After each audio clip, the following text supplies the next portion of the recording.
Selamat siang semuanya, selamat datang dan selamat beribadah di ibadah online High Teens. Kita buka ibadah kita pada hari Minggu ini, sama-sama kita nyanyikan Hati Sebagai Hamba.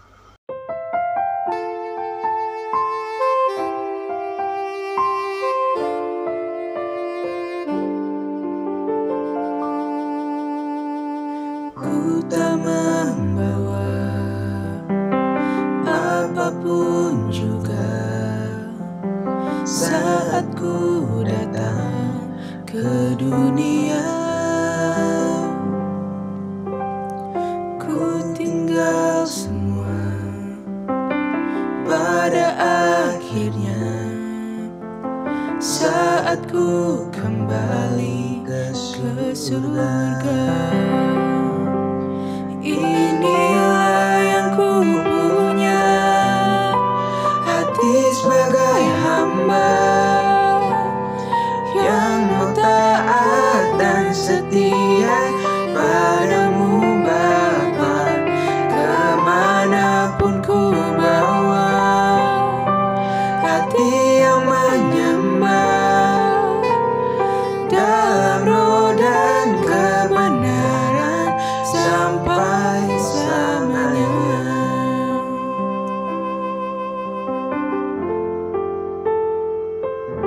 Kita ulang lagu ini dari awal, ku tak membawa apapun juga saat ku datang ke dunia. Ku tak membawa apapun juga saat ku datang ke dunia.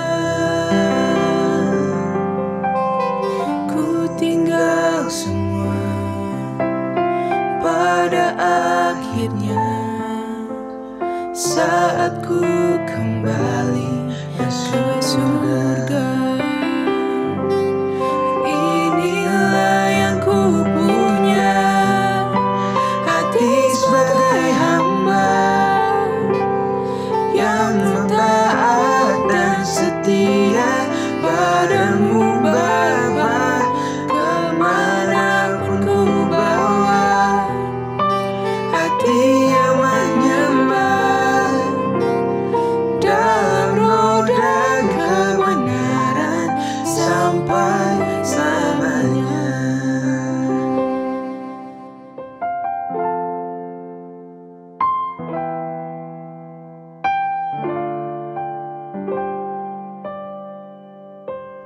Mari kita bersatu dalam doa.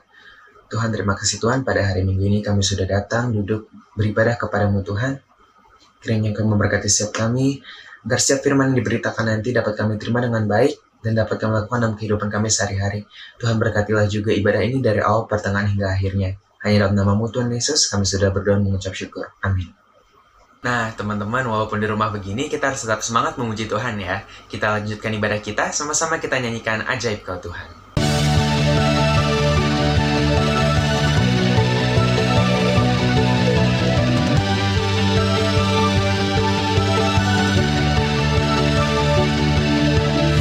Terbayang kebesaran-Mu dan tak terbanding kekuatan-Mu Tuhan. Kau megah bagiku segenap jiwa dan pengharapan telah ku serahkan untuk rencana-Mu Tuhan. Kau Raja atasku, hanya Kau yang layak ditinggikan.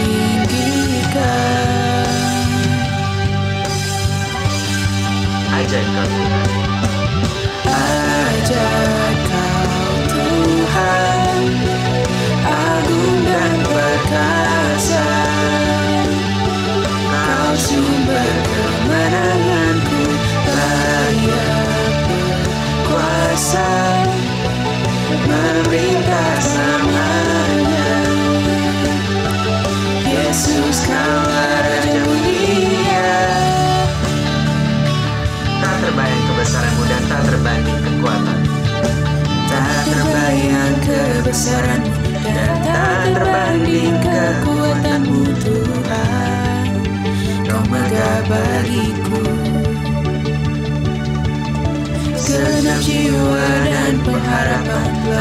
serahkan untuk rencana-Mu Tuhan. Kau Raja atasku, hanya Kau yang layak ditinggikan. Sama-sama kita katakan ajaib Kau Tuhan. Ajaib Kau Tuhan, agung dan perkasa. Kau sumber kemenanganku, layak berkuasa, memerintah selamanya. Yesus Kaulah Raja mulia, ajaib Kau Tuhan, agung dan perkasa. Siapa sumber kemenangan kita? Kau sumber kemenanganku, layak berkuasa, memerintah selamanya. Yesus Kaulah Raja mulia.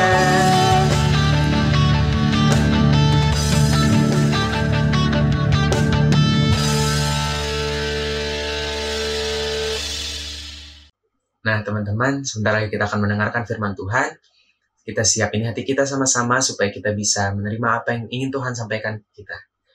Sebelum firman Tuhan diberitakan, kita nyanyikan What a Beautiful Name.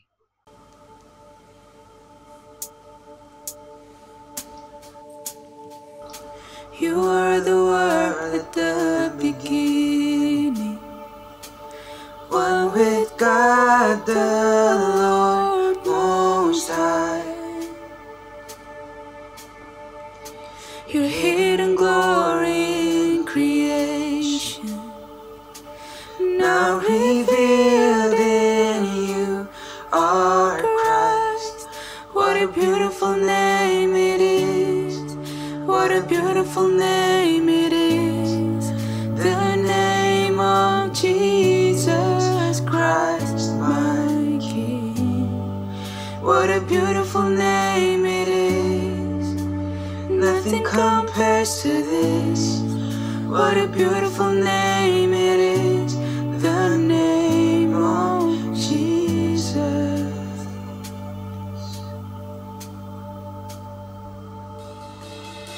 You didn't want heaven without us, so Jesus, you brought heaven down. Sin was great, your love was greater. What could separate us now? What a wonderful name it is, what a wonderful name it is, the name of Jesus Christ my King. What a wonderful name it is, nothing compares to this. What a wonderful name it is, the name of Jesus.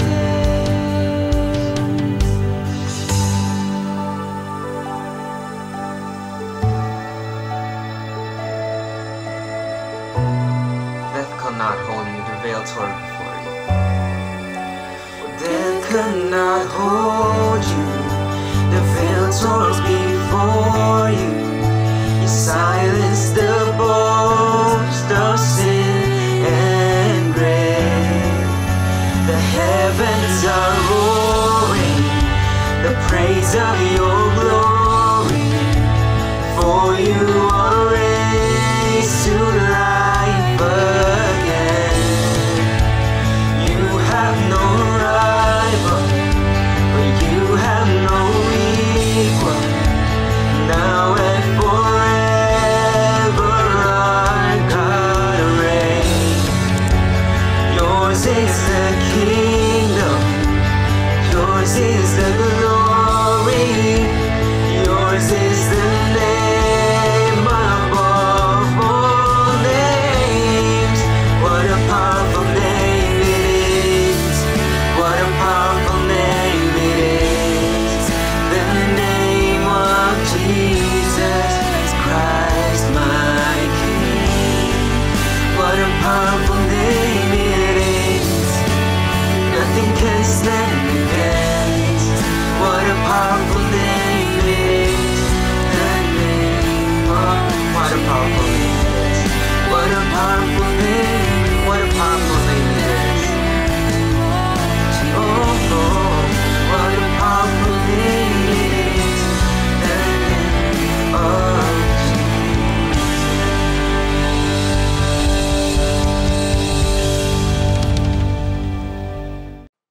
Terima kasih Tuhan buat pagi hari ini. Berikan kami hati yang teduh seperti worship yang kami naikkan. Agar Tuhan leluasa untuk berkata-kata pada setiap kami, leluasa menyapa kami dalam kasih. Dalam nama Tuhan Yesus yang hidup dan Roh Kudus yang menaungi kami berdoa. Amin. Shalom. Selamat pagi, sedap teman-teman. Hari ini kita mau bahas satu hal yang hot banget dan oleh karena itu saya bakal ngomong rada cepet di waktu kita yang pendek ini. So saya ajak teman-teman sekalian kita buka dulu Yohanes 4 ayat 34 ya. Yohanes 4 ayat 34. Kata Yesus kepada mereka, makananku ialah melakukan kehendak Dia yang mengutus aku dan menyelesaikan pekerjaannya. Makananku, kata Tuhan Yesus, adalah melakukan kehendak Dia dan menyelesaikan pekerjaan yang diberikan kepada Dia. Satu bagian lagi, yaitu dari Nehemia. Kita baca dari pasal 1 ya. Jadi ketika Nehemia ada di Puri Susan pasal 1, datanglah Hanani, saudara-saudaranya, dan Nehemia tanya, gimana keadaan orang-orang Yahudi yang terluput, yang terhindar dari penawanan, dan gimana keadaan Yerusalem? Kata mereka, kata Hanani dan orang-orang itu, waduh orang yang di sana tuh hancur, sukar, tercela, tembok Yerusalem terbongkar, pintu-pintu gerbang terbakar. Maka waktu dengar itu Nehemia menangis, berkabung, terus dia berdoa, terus dari gitu pasal 2 dia menghadap raja.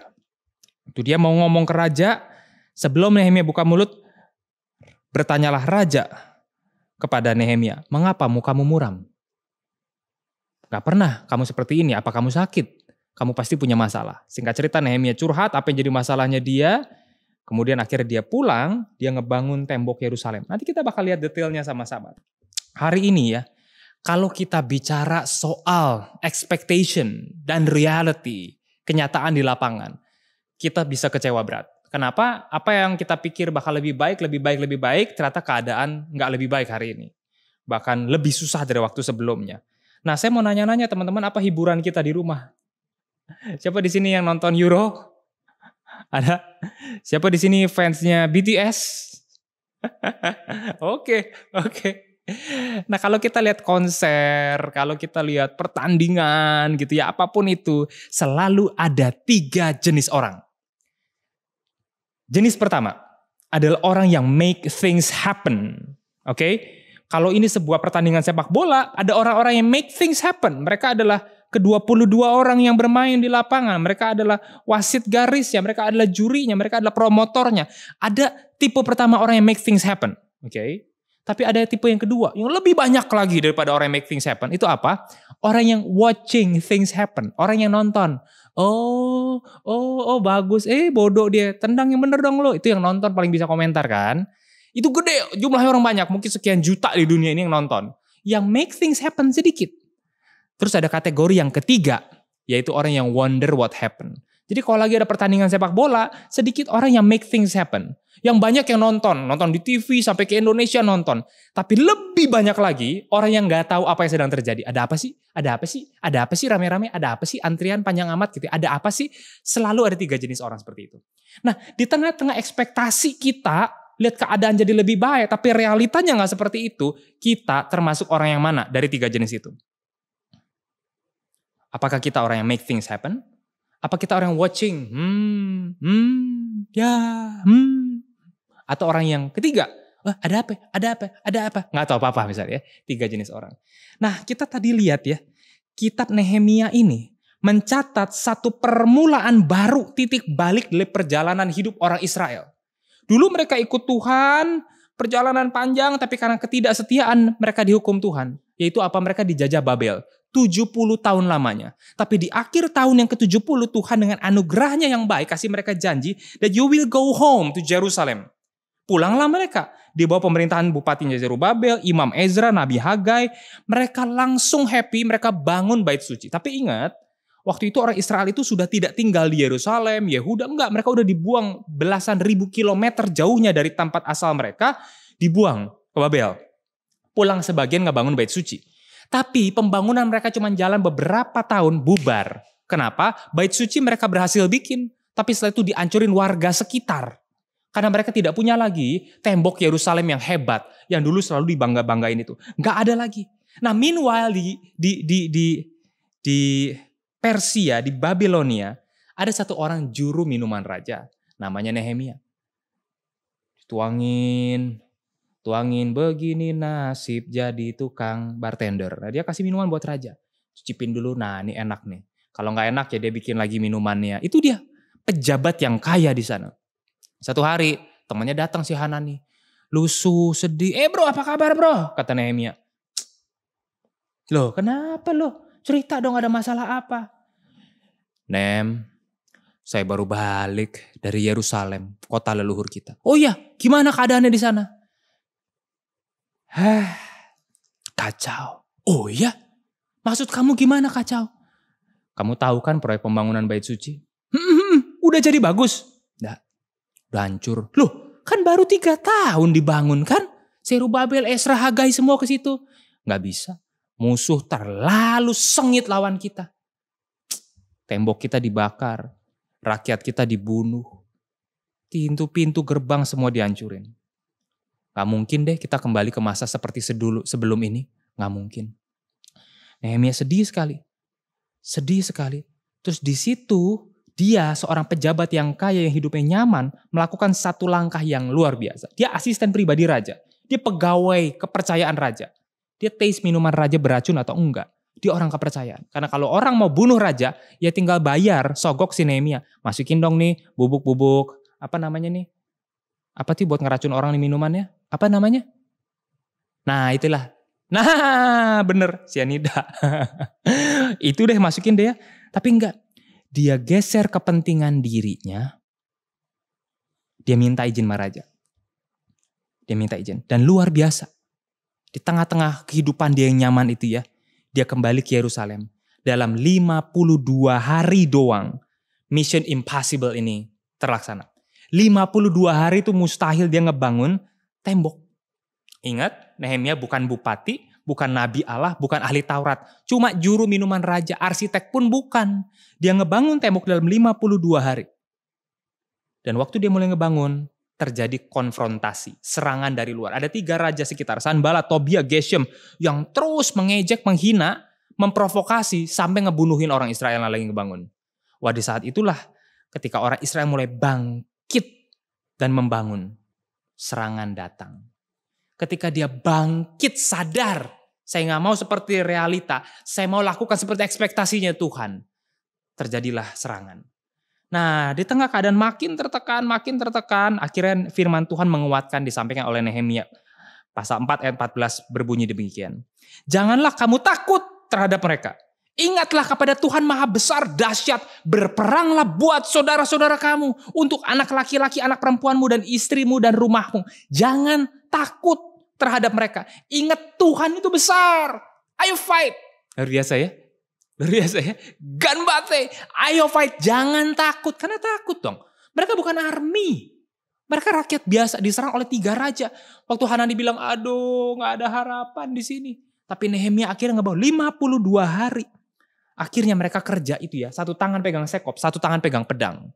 Sok sak sing sang sing sing sok sak sing sing sing sing gitu ya, masak telur sekalian. Semua dikerjakan 52 hari. Tahu gak mereka bikin apa? Jalanan di atas tembok.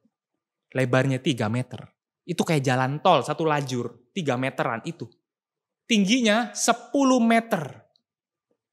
Lebarnya 7,2 kilometer. Dalam 52 hari. Luar biasa ya. Lebih cepat daripada bikin jalanan di Rengas Dengklok. Dia bikin semuanya sampai jadi. Dan ketika mereka lihat jadi mereka lihat wow. Ini karya Tuhan. Bisa jadi segede ini. Waktu mereka datang ke situ, mereka buka kitab suci Esra. Memuji nama Tuhan. Semua rakyat berteriak amin, amin. Sambil nangis rakyat yang kerja itu. Ada 50.000 orang yang ikut bersama-sama dengan Nehemia ke Yerusalem. 50.000 orang dari Babilonia. Jalan kaki. 13.000 kilometer jauhnya. Kembali ke Yerusalem. Sebagian mati di perjalanan. Sebagian mati diserang musuh. Akhirnya ngebangun. Lihat gak? Nehemiah is a man with a dream. Nehemia itu orang yang punya mimpi. Apa itu mimpi? Bunda Teresa punya mimpi. Donald Trump punya mimpi. Tapi Nehemia punya satu mimpi yang berbeda.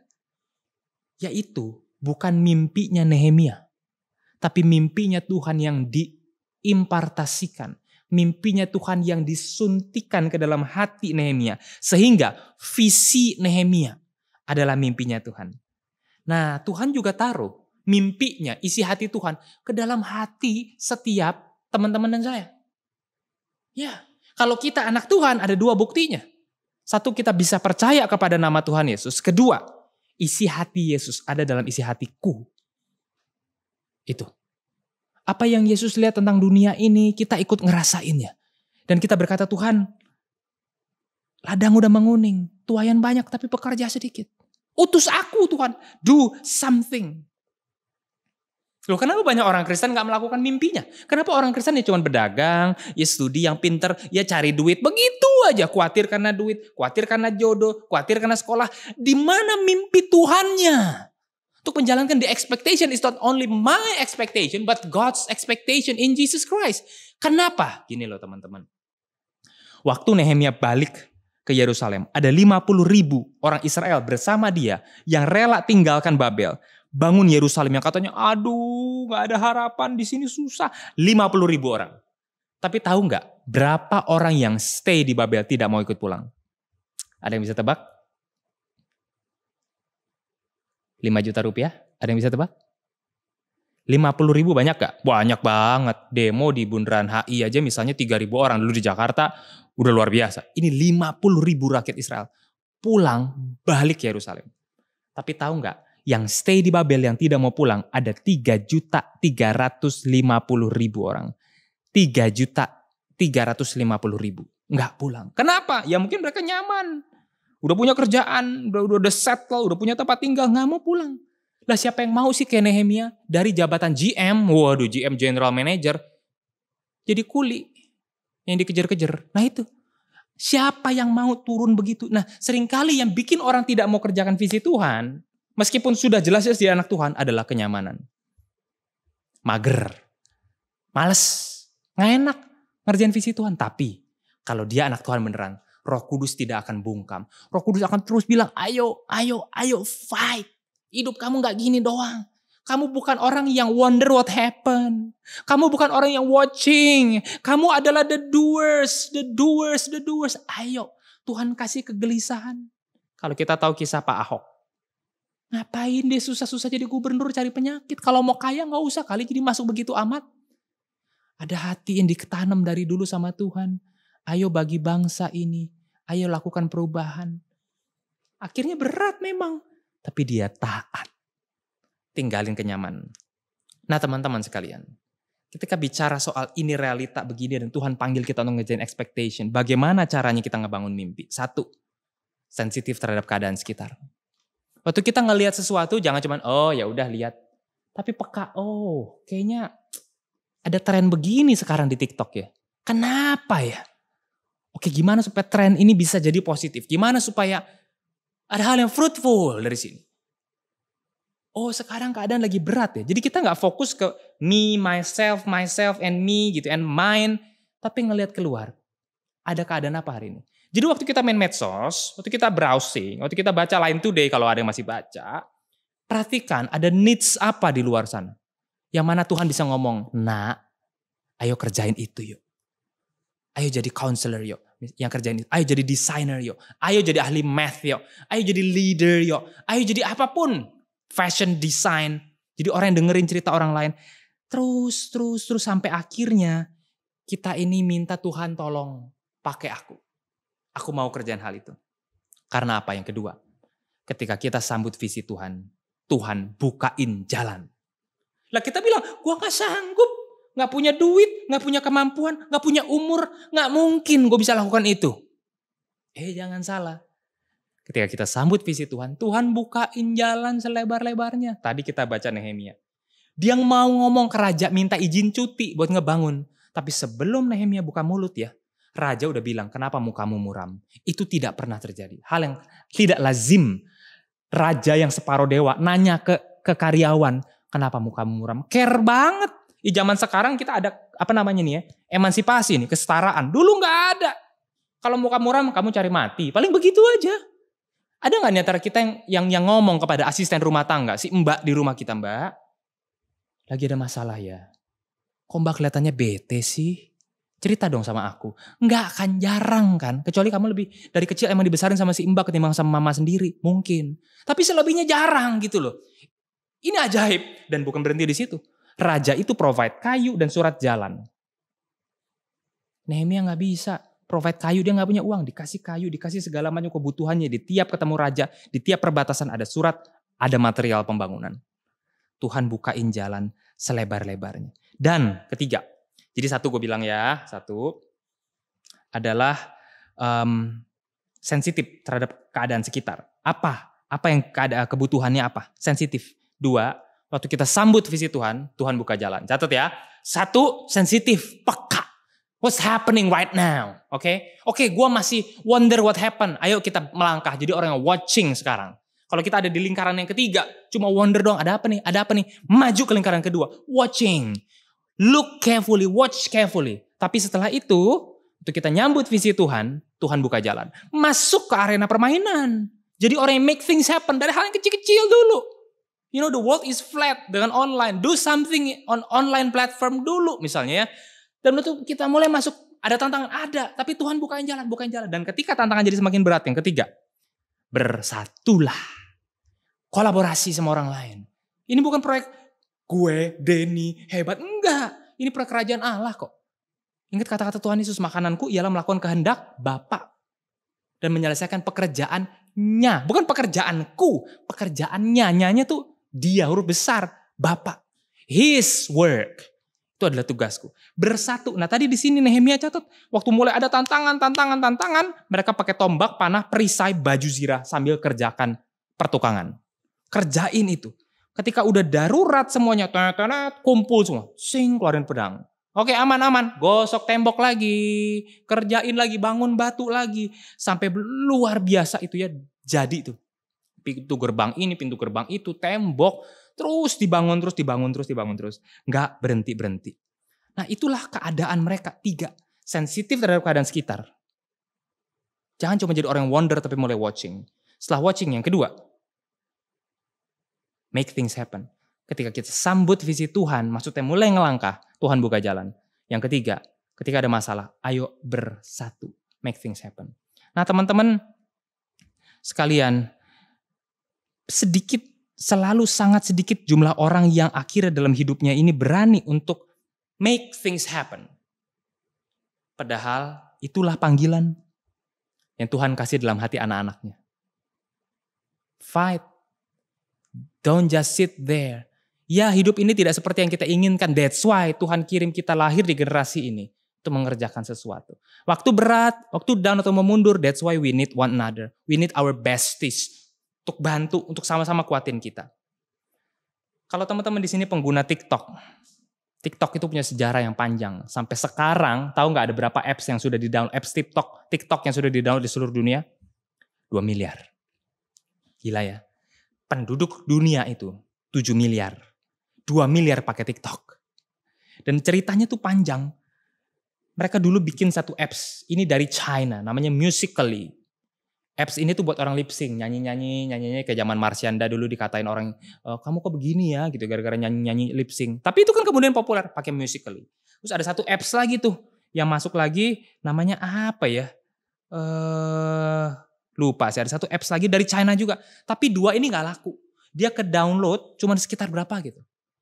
Nah akhirnya mentok, mereka bergabung tuh ya. Ada 2 perusahaan bikin TikTok. Dan keluarin dana $1 billion. 1 miliar US dollar. Artinya berapa? 15T kali ya. Salah gak saya matematikanya? Tolong dikoreksi kalau salah ya. 1 miliar US dollar. Di tahun 2017, 4 tahun lalu. Mereka gempur pasar, keluarin market segitu. Sampai akhirnya meledaklah TikTok itu. Di Juli 2020. Nah meledak sampai di download sebanyak 2 miliar download. Tapi gak berhenti di situ. Ditutup dulu. Di Indonesia sempat ditutup juga. Di ban, gak bisa di-download. Di Amerika juga. Di Hong Kong juga. Waduh, appsnya udah maju, dana, duit udah dibakar gitu banyak, tiba-tiba diblok, gak boleh dipakai. Karena takut datanya diambil sama pemerintah China, katanya gitu isunya kan. Apa yang mereka lakukan? Mereka kerjasama sama Los Angeles. Diangkatlah seorang director, CEO TikTok itu, namanya Kevin Mayer, ada di Los Angeles. office-nya. Jadi pusatnya ada di Amerika. Dan mereka janjikan segala satu perubahan. Lihat nggak, badan yang duniawi saja. Yang mengejar influence, yang mau kasih message pada dunia, tantangannya banyak. Jangan pikir kita Kristen, oh semuanya akan lancar. Akan ada tantangan, tapi jangan takut. Ingat satu, sensitif pada keadaan sekitar. 2, sambut visi Tuhan. Tuhan buka jalan. TikTok yang duniawi aja kok bisa jalan terus sampai sekarang. Apalagi Tuhan yang maha besar nih kan doanya kan ya. Tuhan engkau yang maha besar. Nehemia 4 ayat 14. Jangan takut, ingatlah kepada Tuhan. Almighty God. Ingatlah kepada Tuhan.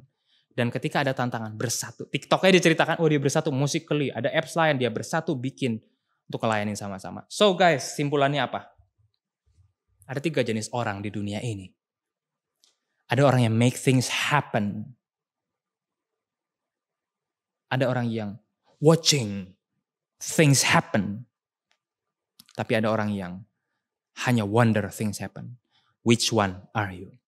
Mari kita berdoa.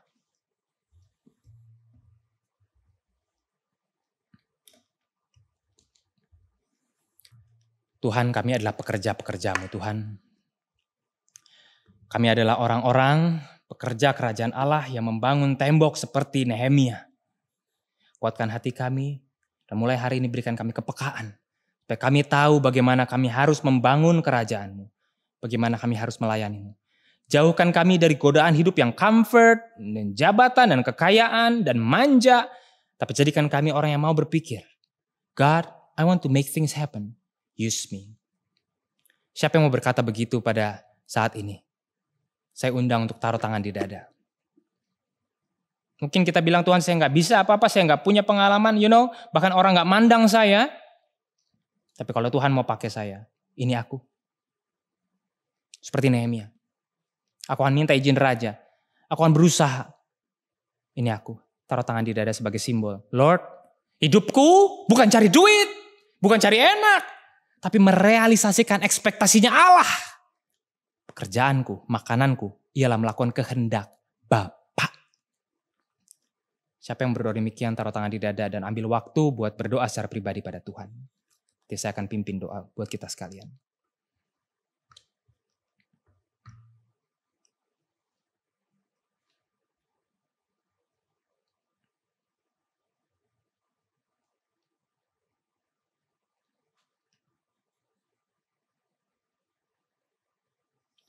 Bapak, inilah anak-anak-Mu, inilah hamba-Mu. Orang yang lemah, tapi mau belajar, ambil baby step of obedience. Ini kami komunitas-Mu, bangkitkan jiwa kami yang lesu. Kuatkan tangan kami yang lemah, tegakkan kaki kami yang bengkok. Agar kami siap melayani generasi ini, dengan segala kreativitas dan talenta yang sudah Tuhan berikan. Karena makanan kami adalah melakukan kehendak Bapa dan menyelesaikan pekerjaannya. Demi nama Tuhan Yesus, ini aku. You are free to use me. Haleluya. Amin.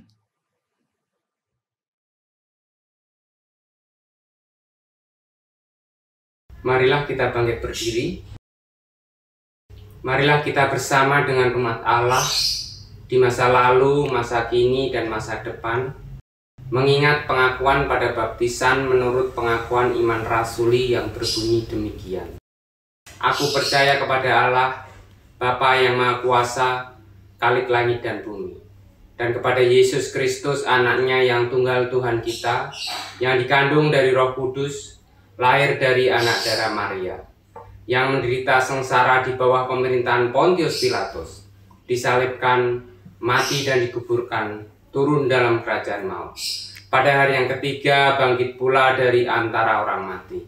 Naik ke surga, duduk di sebelah kanan Allah, Bapa yang Maha Kuasa. Dan dari sana ia akan datang untuk menghakimi orang yang hidup dan yang mati. Aku percaya kepada Roh Kudus, Gereja Kudus dan Am, persekutuan orang kudus, pengampunan dosa, kebangkitan orang mati, dan hidup yang kekal. Amin. Silakan duduk. Mari kita sama-sama menaikkan doa syafaat kita. Tundukkan kepala, kita berdoa. Tuhan, terima kasih kalau kami masih dikaruniakan kesehatan dan pemeliharaan Tuhan di tengah kondisi saat ini. Baik keluarga kami, Tuhan, kami berdoa, mengucap syukur untuk perlindungan Tuhan. Kami berdoa untuk studi kami yang terus jalan nanti ke depannya, agar Tuhan berikan kami ketekunan di waktu yang challenging ini dan tidak sia-siakan kesempatan kami. Tuhan, masa depan terus berjalan, kami berdoa supaya hidup kami dipakai Tuhan untuk melakukan apa yang jadi Tuhan tuntun buat kami lakukan. Kami berdoa buat teman-teman pengurus dan supporting team, pembina, majelis, dan semua penghubung hamba Tuhan supaya semua bisa bersatu Tuhan. Di masa yang seperti ini supaya ada hati yang kompak, hati yang mau melayani sama-sama. Kami berdoa supaya penginjilan makin terjadi kebangunan rohani di tempat pada orang-orang yang lagi hancur hatinya, yang belum menerima Tuhan Yesus. Kami berdoa buat bangsa negara di tengah situasi seperti ini. Tuhan, jauhkan orang yang jahat, yang punya maksud, yang licik, pergumulan politik pemerintah. Tuhan yang kuduskan, Tuhan yang lindungi orang-orang yang sudah menduduki sana. Tuhan luruskan hati yang bengkok, dan Tuhan bawa mereka supaya mereka bisa jadi orang-orang dipakai Tuhan. Untuk semua pemuritan yang kami lakukan secara virtual kami serahkan supaya itu juga bisa berjalan baik. Dan semua doa ini kami landaskan atas doa yang diajarkan oleh Tuhan Yesus sendiri. Bapa kami yang di sorga, dikuduskanlah namamu, datanglah kerajaanmu, jadilah kehendak-Mu di bumi seperti di sorga. Berikanlah kami pada hari ini makanan kami yang secukupnya, dan ampunilah kami atas kesalahan kami, seperti kami mengampuni mereka yang berdosa terhadap kami. Dan janganlah membawa kami dalam pencobaan, tapi lepaskanlah kami daripada yang jahat. Karena Engkaulah yang mempunyai kerajaan dan kuasa dan kemuliaan sampai selama-lamanya. Amin. Nah teman-teman, tadi kan kita udah dengar firman Tuhan nih. Sekarang tiba-tiba kita untuk memberikan persembahan syukur kita.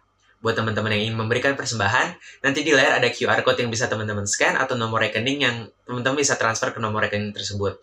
Atau mungkin teman-teman yang nggak bisa scan QR code atau transfer, bisa dikumpulin ke amplop lalu dikasih ke tata usaha gereja. Untuk mengiringi persembahan kita nyanyikan dari KJ 439, Bila Topan Keras Melanda Hidup.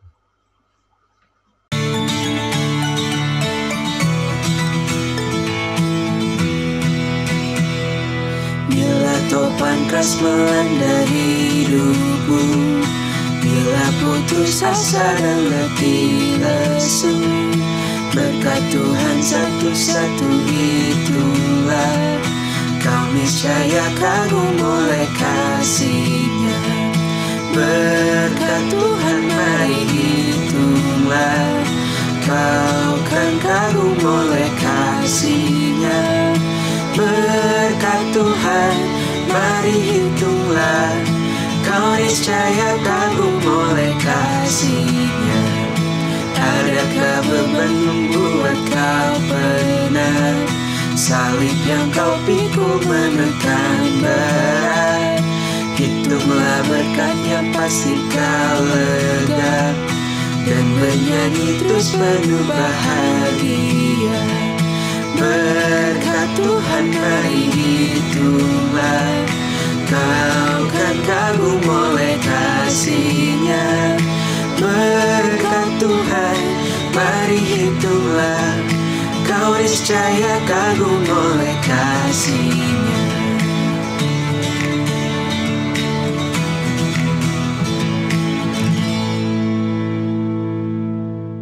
Mari kita bawa persembahan kita di dalam doa. Tuhan, terima kasih Tuhan, kami telah memberikan persembahan kami. Kiranya tangan-Mu Tuhan yang memberkatkan persembahan ini, agar persembahan yang kami beri dapat dipakai hanya untuk memperluas kerajaan-Mu Tuhan. Tuhan berkata juga orang-orang yang nantinya akan mengelola persembahan ini, agar dipakai hanya untuk kemuliaan dan kebaikan-Mu. Hanya dalam nama-Mu Tuhan Yesus, kami sudah berdoa dan mengucap syukur. Amin. Teman-teman, kita udah di penghujung ibadah kita. Semoga ibadah ini gak cuma teman-teman dengerin atau gak cuma teman-teman tonton, tapi firman tadi dapat berguna dalam hidup kita masing-masing. Sebelum kita tutup ibadahnya, kita nyanyikan lagu So Will I.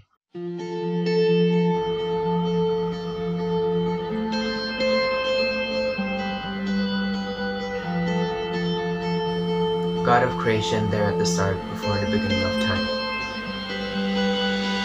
God of creation, there at the start, before the beginning of time.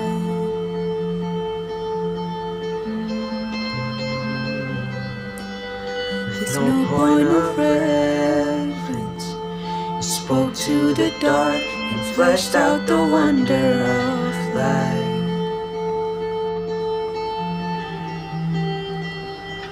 And as you speak,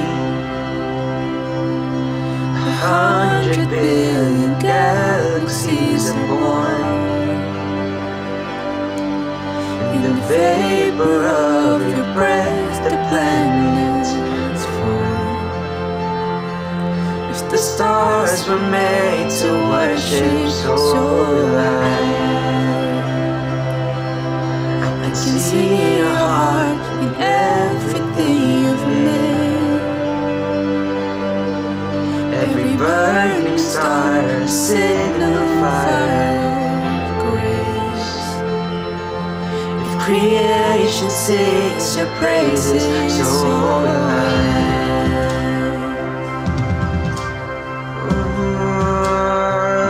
So will I.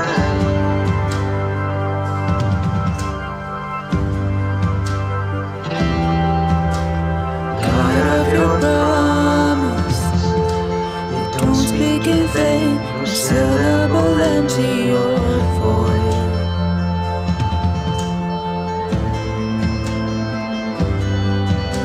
For once you have spoken, all nature and signs follow the sound of your voice. And as you speak, and as you speak, 100 billion creatures catch your breath, evolving in pursuit of what you say. If it all reveals your nature, so I can see your heart in everything you say. Every painted sky, a canvas of your brain. If creation still obeys you, so will I.